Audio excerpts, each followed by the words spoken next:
Professional lines blur slowly, not suddenly. The first message from my gym trainer came at 12:43 a.m. Not a drunk text, not a flirt, not even anything that obvious. Just, "You left your water bottle again." I stared at my phone in the dark, the ceiling fan spinning lazily above me, my brain taking a second longer than it should have to catch up. The name on the screen was James, as in James from the gym, as in my personal trainer, certified professional, very off-limits James. I could have ignored it. I should have ignored it. Midnight texts don't mean anything on their own. That's what I told myself. Still, my heart was already beating faster. I typed back, "Seriously? Wow. Guess that tracks." 3 dots appeared almost instantly. "Yeah. Front desk has it." A pause. "You training tomorrow night?" That was when the question shifted. Because James already knew my schedule. He'd said it himself. Tuesdays and Thursdays, late evenings, after work, after excuses, after most of the gym crowd cleared out. "Yeah," I replied. "Same time." Another pause. Longer. "Good." One word. Nothing else.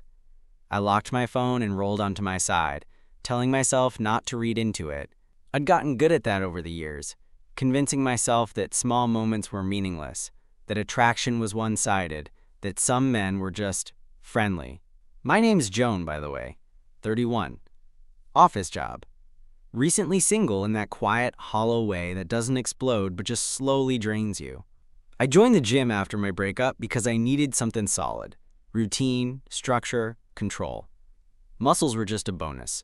James came with the premium package, literally. Early 30s, athletic without being obnoxious about it, calm in a way that made you want his approval without knowing why. He never raised his voice, never rushed sessions, never touched more than necessary, yet somehow was always close, adjusting my stance, guiding my shoulders, standing just behind me when spotting, his presence unmistakable, always professional, always composed, which is why the midnight texts unsettled me more than they should have.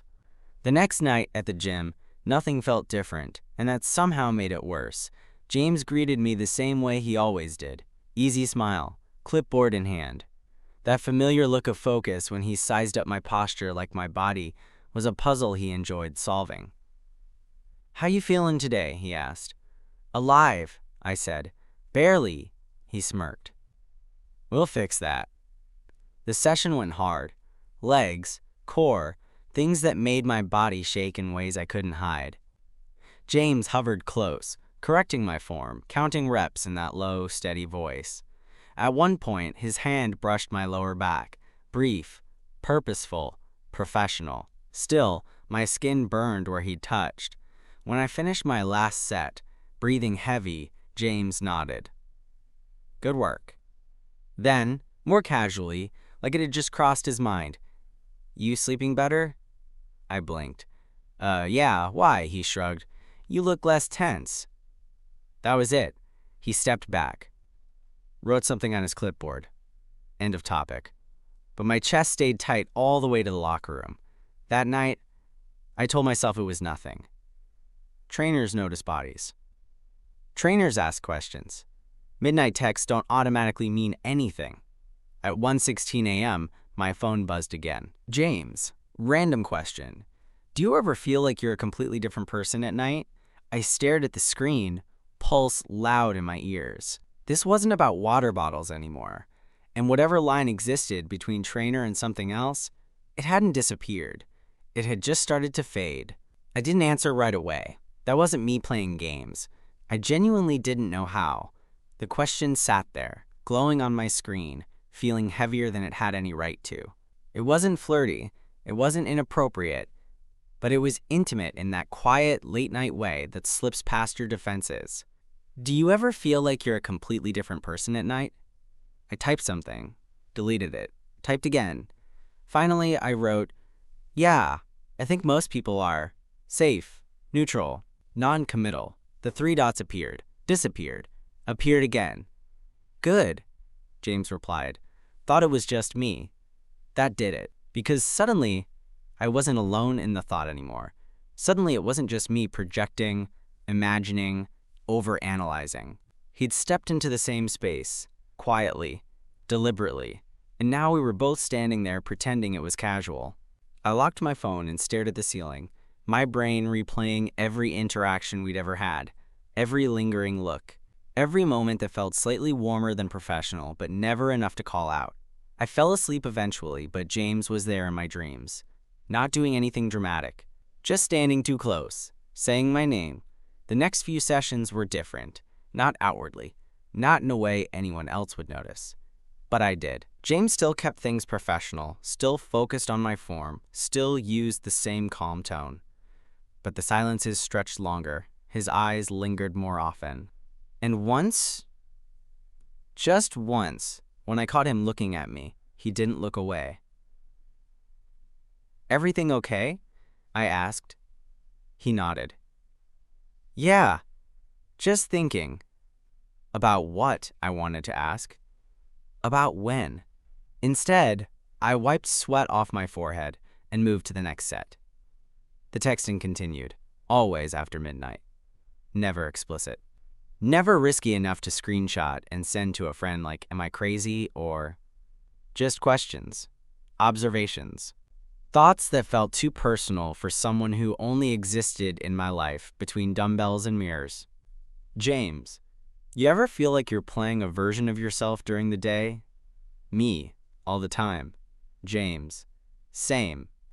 That was the word he kept using. Same. Like we were aligning, without acknowledging it. I started looking forward to the buzz of my phone more than I wanted to admit. Started staying up later just in case. Started rereading messages, analyzing tone, punctuation, timing. This was dangerous territory. I knew that. James wasn't just some guy. I was paying him. There were rules, ethics, consequences. And yet, the line between us wasn't snapping. It was thinning, stretching, becoming translucent. One Thursday night, after a brutal session that left my arms shaking, James walked me toward the exit instead of peeling off toward the trainer's desk like usual. "You good to drive?" he asked. "Yeah," I said. "Just dead." He smiled faintly. "Means you worked." We stopped near the door.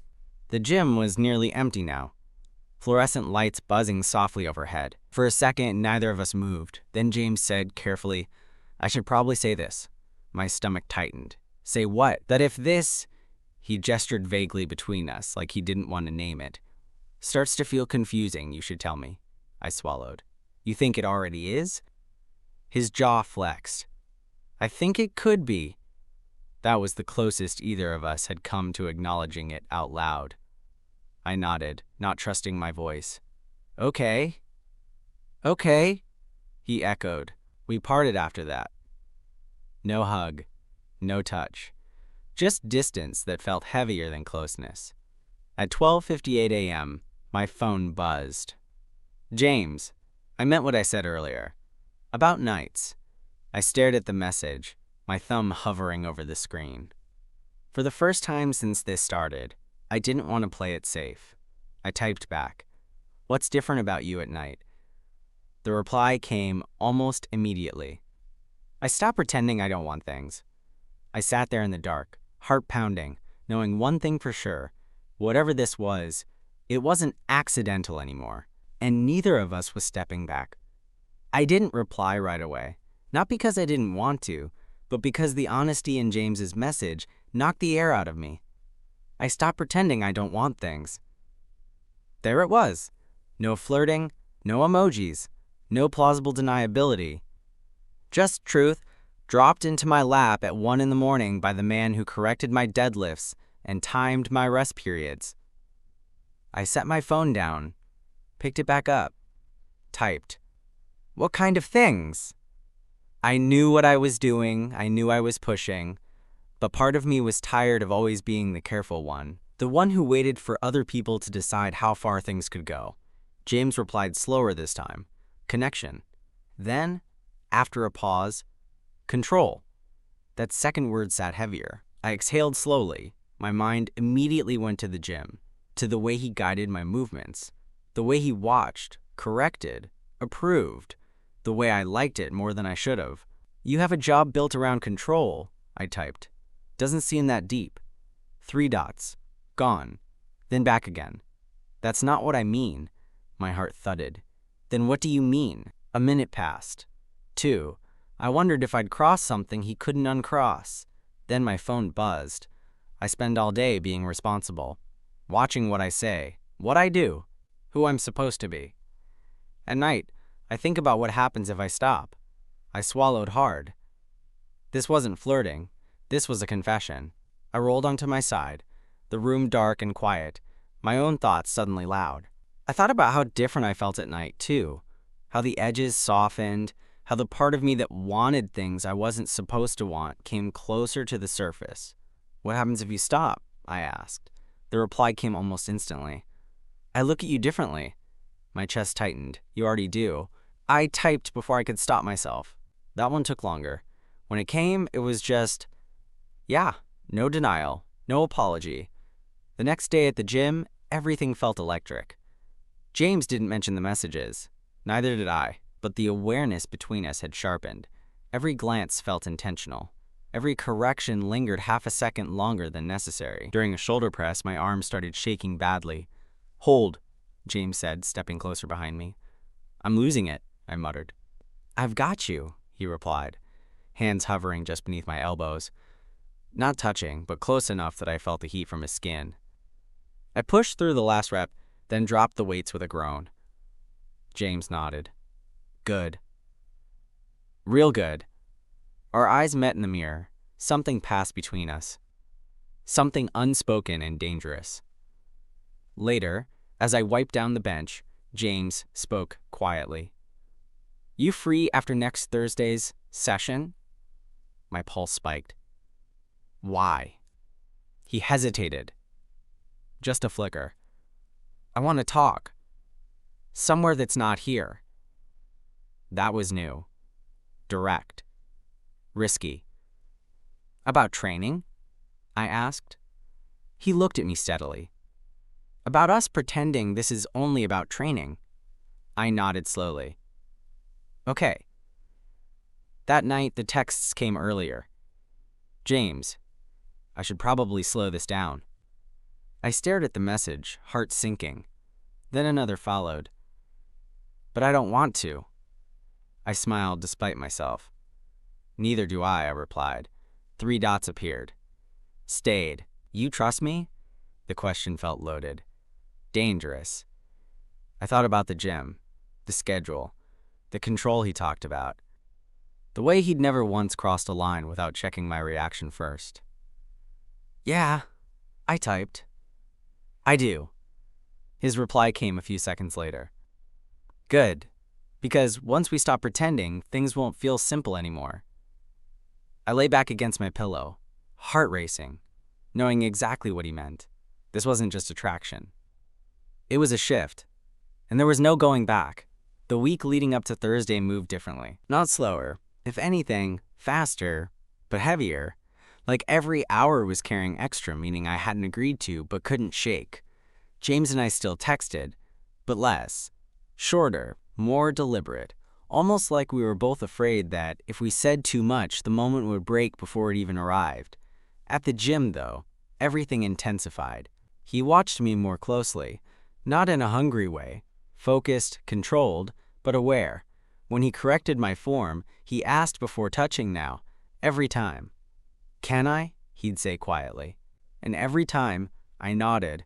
That question alone did things to me. The choice, the permission, the way control shifted instead of being taken. Thursday night came faster than I expected. The session was brutal. Legs and core, the kind of workout that emptied my head and forced me into my body. By the end, I was wrecked, sweat-soaked, leaning on my knees trying to catch my breath. James handed me my water bottle, the same one from that first midnight text, and smirked. "You remembered it this time." "Barely," I said. He glanced at the clock, then back at me. "You good to go?" I nodded. "Yeah, good," he said. Then, softer, I parked out back. The implication landed immediately. We didn't walk together through the gym. That felt too obvious, too risky. I headed out first, heart racing, the cool night air hitting my skin as I stepped into the parking lot. A minute later, James's car pulled up beside mine. "Get in," he said through the open window. I hesitated only a second before opening the passenger door. The car smelled faintly like soap and something clean, understated. James didn't start driving right away. He just sat there, hands on the wheel, breathing steady. "This is where we slow down," he said, "and make sure we're on the same page." I nodded. "Okay." He turned to look at me fully now. "I don't want this to be something you wake up regretting, or something that messes with your sense of safety." "I feel safe," I said, surprised by how quickly the answer came. His eyes searched mine. "With me?" "Yes, that was enough." He drove us a few blocks away, to a quiet overlook above the city. Somewhere dark but not hidden, lights stretching out below us. He parked and cut the engine. The silence felt thick but not awkward. "This is the part where I stop being your trainer," James said quietly. "Not forever, just right now."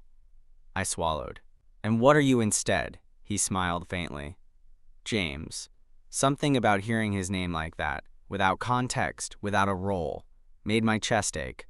We sat there, talking, really talking, about why I had joined the gym, about his last relationship, how it ended because he never let himself be fully seen, about control, not as power over someone, but as the discipline it took to not cross lines. "I don't want to be the guy who takes," he said. "I want to be the guy who waits until you step forward." I didn't realize how close we'd leaned toward each other until I could feel his breath. "So what happens now?" I asked. James held my gaze. "Now you decide if this stays here." He gestured vaguely between us, "or if it becomes something we handle carefully. Together." I thought about the texts. The gym. The way my nights had started to feel fuller instead of lonelier. I stepped closer. James didn't move, didn't reach. He just waited. When I closed the distance, resting my forehead briefly against his, he exhaled like he'd been holding his breath all week. "That's you stepping forward," he murmured. "Yeah," I said. He smiled, soft, genuine, and for the first time since this began, there was no tension in it. Just warmth. We didn't rush. We didn't need to. For the first time, the line hadn't disappeared. We just crossed it. Together. We didn't kiss that night. That surprises people when I tell the story later. They expect some cinematic moment. Hands, mouths, heat fogging up the windows. But that's not how it happened. What we did instead felt heavier. More deliberate. James pulled back just enough to look at me. Really look, like he was memorizing my face in this version of the moment, before anything irreversible. "We don't rush this," he said quietly. "Not a question." I nodded. "I don't want to." "Good," he replied. But this time, he didn't say it like a verdict. He said it like relief. We talked for another hour. About boundaries. About logistics neither of us could ignore. He was still my trainer. I was still his client. We agreed, clearly, explicitly, that nothing physical would happen until we paused training or transferred me to someone else. "I won't blur that line," he said. Not even a little. Something about that made me want him more, not less. He drove me back to my car just after midnight. Before I got out, he reached for my hand. Slow, giving me time to pull away if I wanted to. I didn't. His thumb brushed once over my knuckles. That was it. Barely anything. But my entire body reacted like it had been waiting for permission. "Text me when you get home," he said. I smiled. "Trainer instinct?" James smiled back. "Something like that." When I got home, my phone buzzed before I even kicked off my shoes. James, tonight mattered. I leaned against the kitchen counter, heart full in a way that scared me. Yeah, it did. The next few days were strange, in a good way, lighter. We didn't text nonstop, but when we did, it felt grounded, real. No late-night spirals, no loaded questions hanging unanswered. At the gym, James was steady, professional, almost extra careful, and somehow that restraint felt intimate too. During one session, as he adjusted my stance, he murmured, "You doing okay with all this?" "Yeah," I said honestly. "Are you?" He nodded. Better than I expected. Then he added, quieter. Harder too. I met his eyes. Same. That night, he sent me a message earlier than usual. James, I talked to the manager today. My stomach flipped. Me? About? James, switching you to another trainer. I stared at the screen, heart racing. Me? Already? James, I don't want this hanging over us. If we're doing this, I want it clean. There it was again. Control. Not over me, but over the situation. Over himself. Me. What happens after? The reply took longer than usual. James. Then I ask you out. I laughed softly to myself, the sound echoing in my empty apartment. Me. Like a real date? James. Like I've wanted to for a while. I set my phone down, chest tight with something that felt dangerously close to hope. Professional lines don't blur suddenly, but once you stop pretending they don't exist at all, you start choosing what comes next. The transfer went through faster than I expected. James didn't make a big announcement. No awkward conversation at the front desk. No lingering looks. 1 week he was my trainer, correcting my form like always. And the next, he wasn't. My new trainer was fine. Friendly, efficient, completely neutral. And that's how I knew something had changed, for real. Because neutrality felt empty now. James didn't text me the day the switch became official. I understood why. He'd been clear about doing this right, but the silence still sat heavy in my chest. All day, I kept checking my phone like muscle memory hadn't caught up yet. At 7:18 p.m., it finally buzzed. James. Okay. I smiled immediately. Me. Okay. Now I can stop pretending I'm being casual. My heart thudded. Friday night, he continued. Dinner, somewhere public. Normal. A beat. Unless you don't want normal. I laughed out loud, alone in my apartment. Me.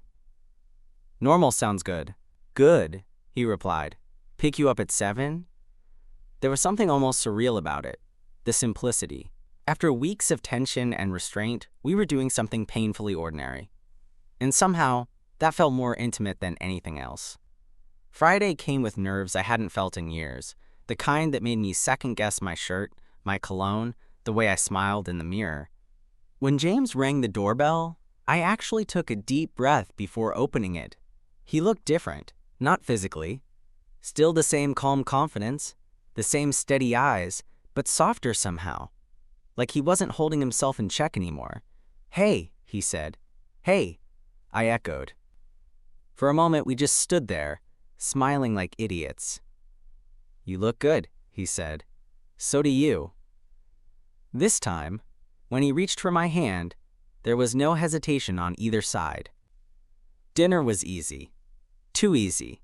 Conversation flowed the way it always had, but warmer now, unrestricted. We talked about stupid things. About music. About trips we wanted to take. About nothing that had anything to do with the gym. At one point, James shook his head and smiled. You know what's weird? What? I spent weeks worrying this would feel different outside that context. He gestured vaguely. But it doesn't. I raised an eyebrow. That good or bad? Good, he said immediately. Better, actually. When he walked me back to my door later that night, the air felt charged again. But this time, it wasn't tense. It was anticipatory. He stopped just short of me. Can I kiss you? The question mattered. It still did. Yes, I said. The kiss was gentle, unrushed. No heat for the sake of heat. Just two people finally letting something happen that had been building quietly for a long time. When we pulled back, James rested his forehead against mine and laughed softly. That took way too much discipline, I smiled. Worth it, though. Yeah, he said. Definitely.